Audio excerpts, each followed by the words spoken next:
You're listening to Cash and Sass. I'm Lisa Marie, your go-to gal for all things money. As the Sassy Wealth Queen and the brains behind the Sassy Wealth Coach, I'm here to take you on a thrilling ride from the financial chaos to sassy and sexy money. Welcome back, my sassy friend, to another episode of Cash and Sass podcast. My name is Lisa Marie. I am the Sassy Wealth Queen, the brains behind this podcast, and of course, the Sassy Wealth Coach. Today with me is Anika Jackson. She is a senior communications and marketing professional with over 25 years of experience working with diverse brands and clients to build local and global interests and create meaningful, synergistic relationships between brands and consumers. Anika produces and hosts the Your Brand Amplified podcast, which is, y'all, this is my dream, okay? She is at the 0.5% podcasts. Okay, total dream. Had to insert that there. In addition, she is a graduate level professor at USC Annenberg and a co-producer and co-host of the USC Mediscape Speaker Series and podcast. Separately, she's a VP of PR at Full Capacity Marketing and president of the ISF Women's Expo and a board member for the International Soccer Festival. She's also a best-selling Amazon author in the women's anthology Business on Purpose. She is a member of the Intuit Small Business Council, serves on the advisory board of UC Santa Barbara's Women in Leadership Executive Program, and contributes her knowledge and thought leadership to the benefit of multiple local, national, and global nonprofits. Welcome to my podcast. I am so excited to have you here today. And of course, y'all all know what we are going to do. It's called Cash and Sass for a reason. We're going to dive in straight into candid conversations around and anything and everything to do with money. And we were talking about it before we went live, that what I really wanted to talk about was the being willing to restart and facing those money blocks and those money fears. Because when we have to be willing to restart, sometimes in our life or our business, there's a lot of fear, and a lot of times it's around that money. Can you share just a little bit about your story? Oh boy, where do I start? There is a lot to unpack. I think part of it is generational. So if there are stories in my family going back generations way before I was born about people having wealth and giving it away, and during the Depression even, right? And so I think some of that lives within us, and it's definitely something that has affected me, being good at making money, but then being really good at not having any because I'm giving it away, whether it's in a business or whether it's to nonprofits. One of the biggest things was, gosh, a long, long time ago when the movie Shopaholic came out, if you remember that movie. You might be a little too young for that. But at that point, I promise I'm not. There was an article in the LA Times about real life shopaholics. And I was in that article, not as somebody who was hoarding, but as somebody who just ramped up a credit card bill. And luckily my then fiance just paid it off because it was on his credit card. But I didn't mean to. It just happened, right? And I had a good job, so there's no reason for it.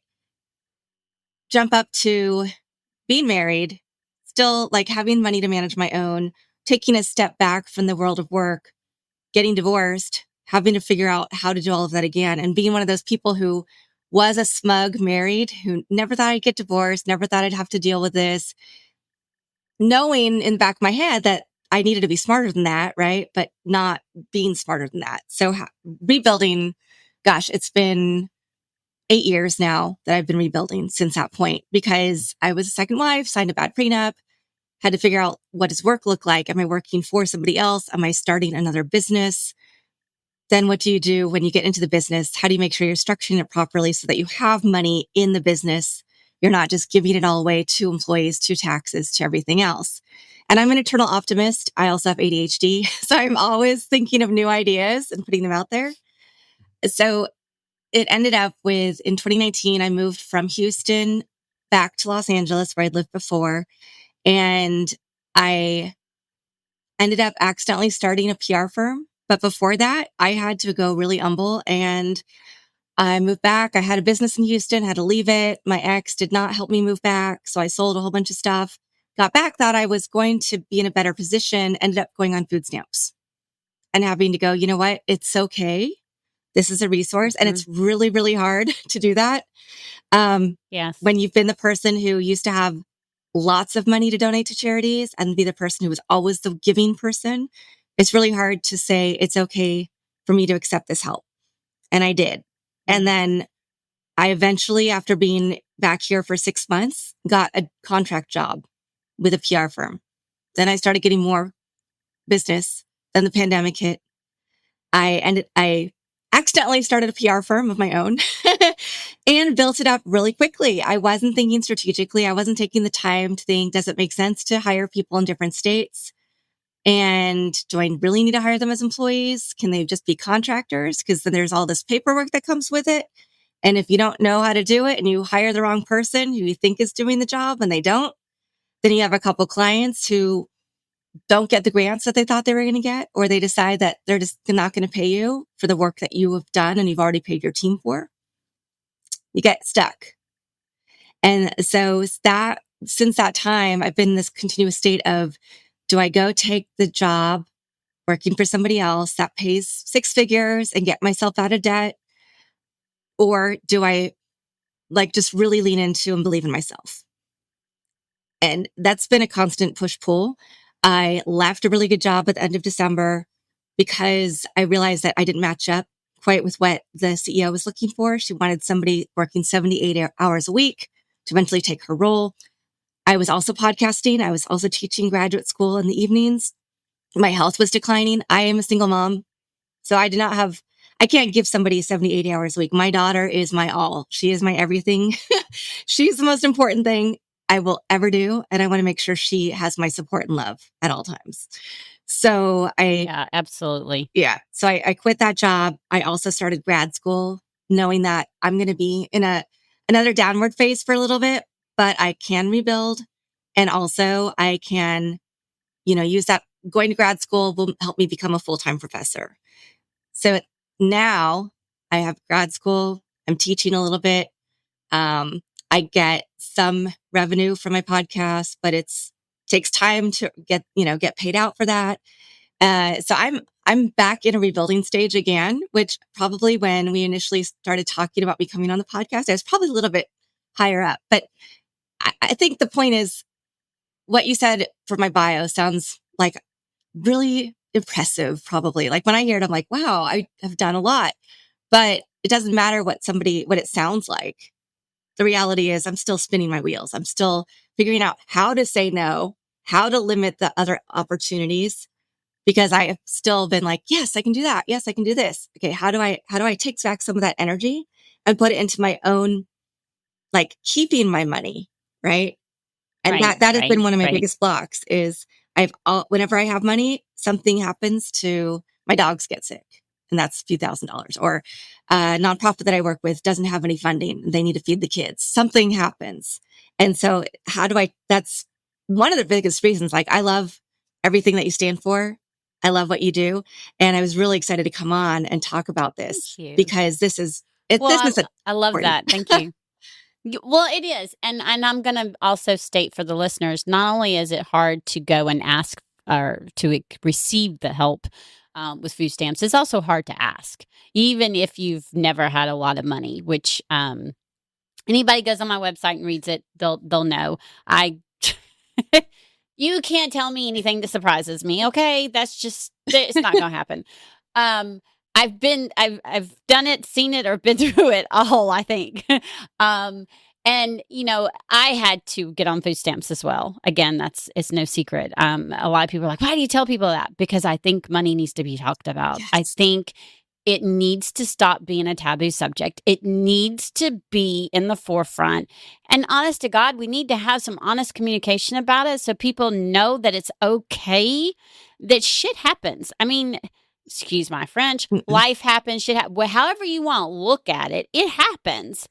And you showing how you used to be able to give all these donations and you saying all of this, my listeners are now seeing, oh, it can happen to her who's done all of these things. And it just shows that knowing what the hell is going on with your money is so damn important.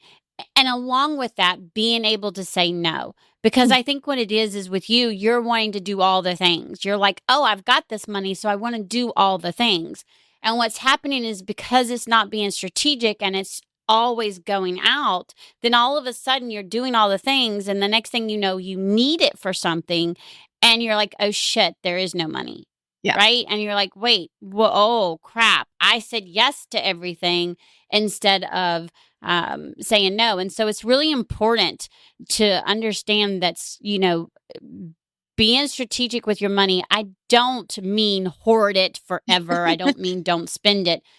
And at the same time, we also don't want you to spend so fast or invest so fast or give it away so fast that you don't have anything left over when you're going to need it or for the things that you want later. Exactly. Right? And I think that's honest to goodness, I think that's a really, really important thing. And, I have some clients who are ADHD. So I laughed when you said that I'm always wanting to create things. And some of my clients, I love them. They're like, okay, I've thought about this. And then they'll go into hyper focus mode, over worrying, like worrying or stressing, like a stress and pull over, okay, should I be doing this? I don't like what I'm doing. Should I be doing this, which I'm loving, yet the money's not there yet. And so it's keeping them balanced so that our nervous system doesn't put us in what I call overwhelm. Because when we start thinking about those things, even though, our nervous system is quote unquote trying to protect us, what it's actually doing is ends up stopping us from growing, right? And sometimes it's great to grow. And at the same time, we have to be strategic, right? And not always act emotionally or without thinking when it comes to doing the things. I mean, I care about a lot of things with donations, trees being regrown, being replanted, women and children no longer being trafficking, homeless just going away.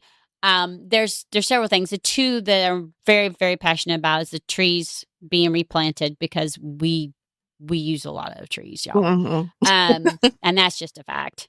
And that came to that, honest to goodness, y'all, that did not come to me. I knew we did. And then it was brought in the forefront of like toilet paper and tissues are made from the trees. So how often, I don't know how often y'all go through toilet paper, but I can tell you, I swear in my house, it's like, and I was like, oh crap. And so it just brought it in the forefront. And so again, those are passionate. Now, I'm also passionate about the Christian radio show that does the things that they do. And I'm passionate about this and I'm passionate about that. My point, I don't donate to all of them. Yeah. I have 2. And what I do is then every year I'll look and see if I want to add one, if I'm able to add one based off of the revenue that I've had, or can I still stick to my 2 again based off the revenue my business did, or am I going to need to decrease the amount? Most of the time I'm able to keep it, and sometimes I can add one and sometimes I can't. The point is knowing and being okay with it. Because you're doing something. You are giving back. If we give back to everything, there's not going to be anything for us or our kids or, our life. Yeah. And yeah, that's the reason why I created the 5 wealth codes. I swear I'm going to call them something else, the pillars or something. But it's the spiritual, energetic, mental, physical, and financial. And the key is, and why I say create, retain, and expand wealth. And the reason is because we want to create it. Yes. We need to retain some for us and our family and our kids. And then we can expand it. And again, that can be generational. That can be also giving back. Doing it strategically, then money flows because money's energy. So it's going to flow. However, if you're doing it all one way, and you're not paying attention to how it's going, you could end up in, like you're saying, what happened with you. And I'm like you, I am not working 70 hours a week. Not anymore. I did the 50 hours a week in corporate, and I swear I was on the verge of a nervous breakdown. And now Yeah, no. I've got 2 girls and they are my life. Yeah. And they get everything, and they're even the times they don't want anything to do with me. Mine are 13 and 21, so there's times they just don't want anything to do with me. But even then, they're still my everything, right? Yeah. And so I think it's really important. What are some of the things that you have done when you have these money blocks, or money fears come up, when you're looking at it and being honest with yourself? Have you looked at some things and said, okay, Anika, this is what I can do. This isn't, calming that nervous system. Because I think it's important for everyone to realize that there's ways that you can kind of come back center and be able to calm the nervous system and say, like, not, well, yeah, face it. Be able to, I don't want to say deal, but be facing and be able to say, okay, this is a block. We're gonna bypass it. We're gonna process it, and we're gonna move through it. Yeah. It's one thing that does not help is like when my boyfriend wants to talk to me about it, right? I cannot have that conversation. I need to talk to other women who are in the situation with me. I try to be open and honest with where I'm at. So I'm sometimes overly transparent with perhaps people who worked with me previously, if they were contractors. And I say, you know what? I don't have, I thought this money was coming in.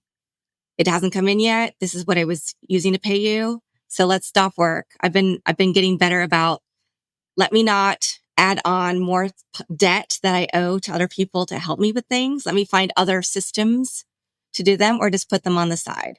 I have let go of worrying about my credit score right now, because I know this is just a time period in my life. I know some money that's coming in that has been owed to me. I know some things that I'm doing to create more money, but I'm going to be smarter. For instance, last year I had a 6-figure job. I was also teaching. It was great. One of my dogs got really sick. And so I started spending all that extra money that I had that was, I was using money to get out of debt, using money to do some fun things with my daughter, and then basically spending thousands of dollars on my dog. And I was like, that was not a smart decision to make. I love my animals, but I need to make sure I have food. And the reality is they are almost 12 years old now. So is giving her these extra medications and this extra XYZ going to really help me? It's just going to prolong, or help her. It's going to prolong her life, but it's not going to necessarily be a great quality of life. So I've had to look at every part of my life, not just my business, but also my personal life, making sure, so being realistic with a nonprofit that I've supported for over a decade in Africa, where we have helped them build an orphanage and paid for kids to go to school, and helped, with, we had gotten a grant to rent farmland. Now were able to raise money so they could buy some farmland. We know it's going to take a couple of years for them to be able to pay for everything. But I say, look, I can't send any money towards the orphanage right now. I don't even have money in my bank account because I'm waiting for these checks to come in, and I'm doing this work, and I'm trying to build back up. But so I've realized that every time I say no, I have a sense of relief, and that's not something I'm used to doing. But having to be realistic and take a step back, I'm like, oh, now I'm freeing up that space to do what's right for me, to make sure that I'm paying. I write lists and Excel sheets of like, here's what I owe, here's how I'm going to pay it off, and when.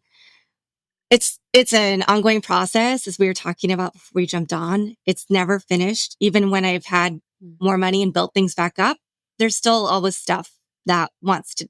It's like that. It's temptation. I don't know if there's a better way to say it, but like every time you do something, and then God or the universe is like, but there's this other thing over here. Don't you want to do this?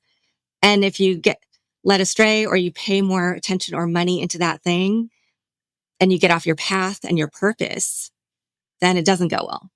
But if I stay in alignment with what I'm supposed to be doing, that is when things flow. That is when people give me opportunities. That is when the checks come in that I've been expecting, right?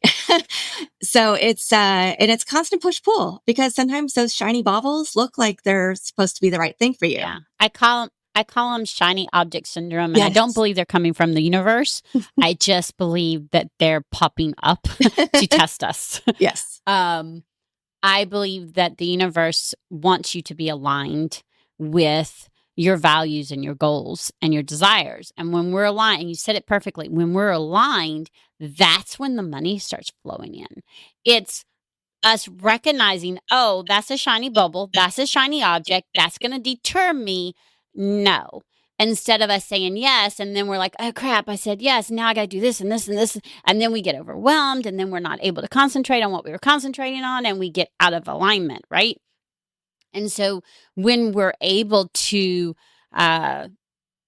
stay in that alignment, when we have a plan and we're able to stay in the alignment, and y'all, I'm not going to say this is easy. I'm not going to say it's always easy.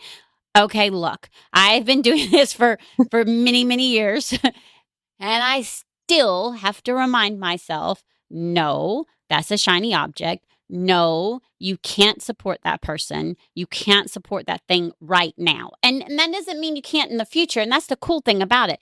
The key is not right now. Yeah. Right?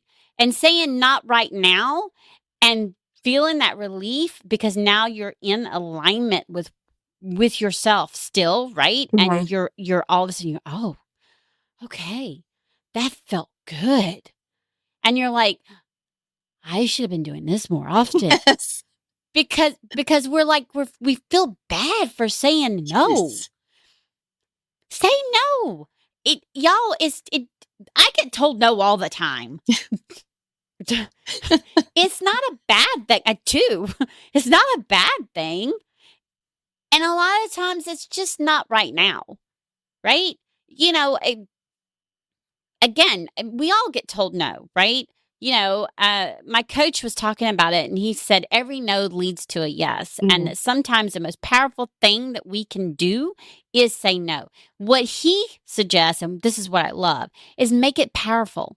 Meaning you're in a powerful yes or a powerful no, Mhm. and you're not going to second guess yourself, and you felt into your heart and your gut, and that you know without a doubt that that's what it is. What a lot of us do is we say yes without thinking, and we don't make it a powerful yes. Or we say no, and then we start getting wishy-washy. And so again, when it's powerful, and I don't mean powerful by being mean or anything, I mean inside your heart and your gut, you know that right now is just not the right time, then that means not right now. No, not right now. Yeah. Because when you say no right now, and I'm going to give a piece of advice to Anika, no explanation needs to be needed. Mm. It's no, not right now, period. Unless you want to give it, then fine. But a lot of times, a lot of us feel like we need to explain ourselves. We have to explain ourselves. And I again, I'm going to say this. I still do it. Matter of fact, I caught myself this morning. I was about to explain myself on a reason that I was saying why I wasn't able to meet with someone. Mhm. Okay. I am unavailable until here. End of period. No explanation is needed.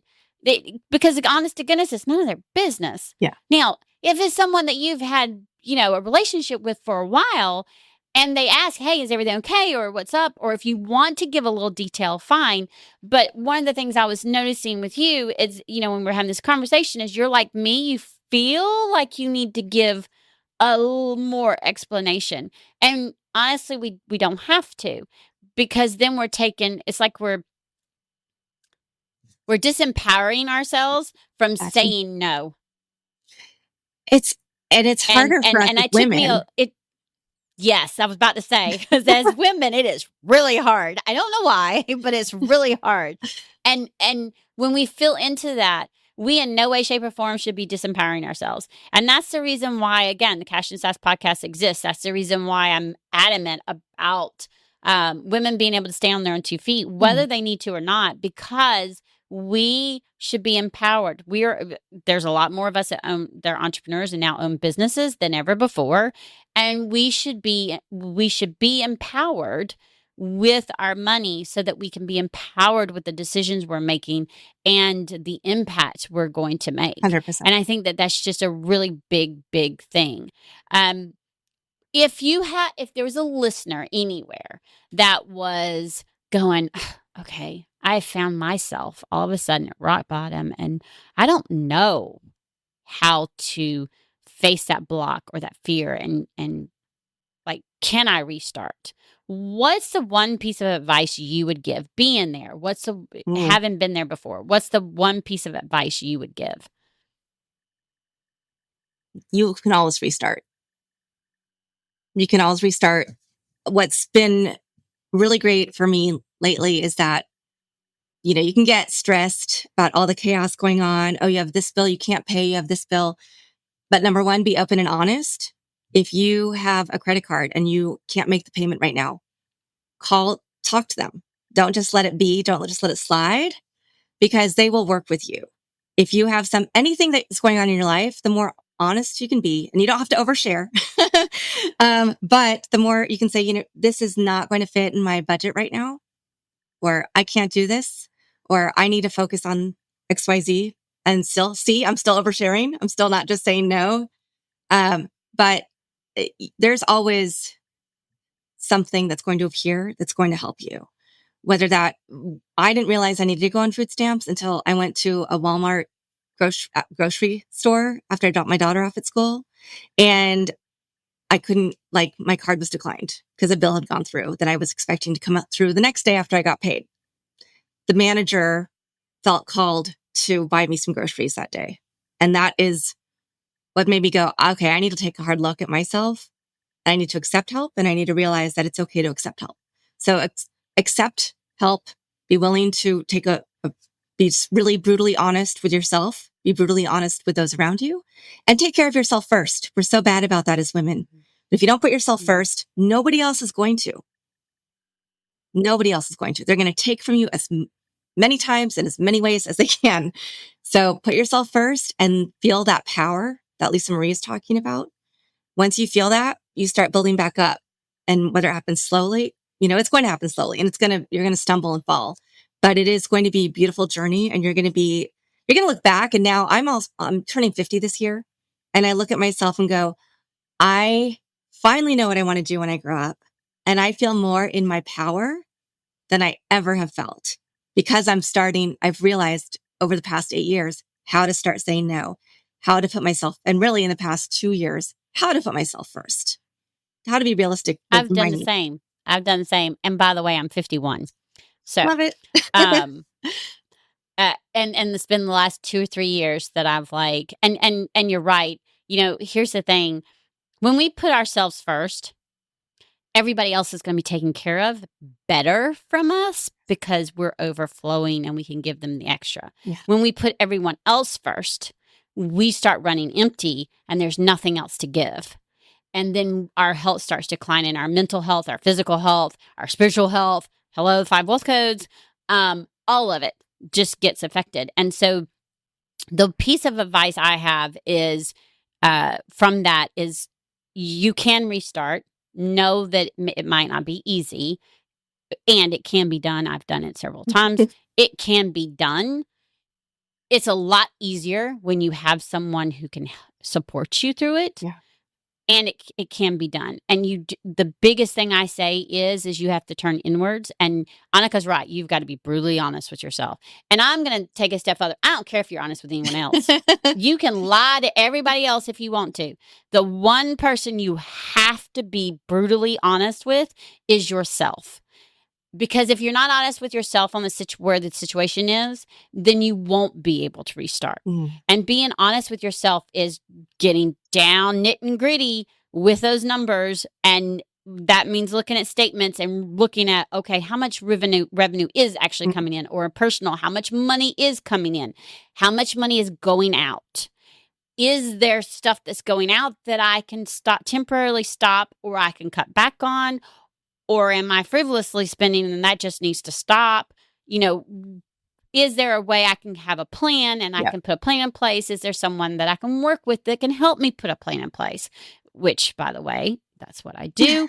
So there's just things that can be done, and I've seen it. I've seen people, it turns around, and especially when you're aligned with your goals and your values and your desires. When you get out of alignment, then it's going to be hard to restart. So you've got to be really honest about what that looks like as well. But you can build it back up. I've rebuilt my credit 3 times, y'all. 3, 4, something like that.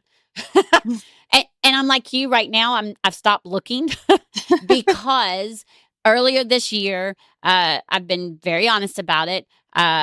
My business did a shift, and because of inflation, recession, yada yada, the first time in the entire time I've had my business has taken on some debt. Again, life happens, and businesses take on debt all the time. Yeah. It's not a bad thing. We leverage it. We leverage it to keep going. Then when money comes in, we're able to pay it, and then we soar. So I had to work through some of those emotions and realize, hey, wait, there's multimillionaires that they leverage debt all the blasted time.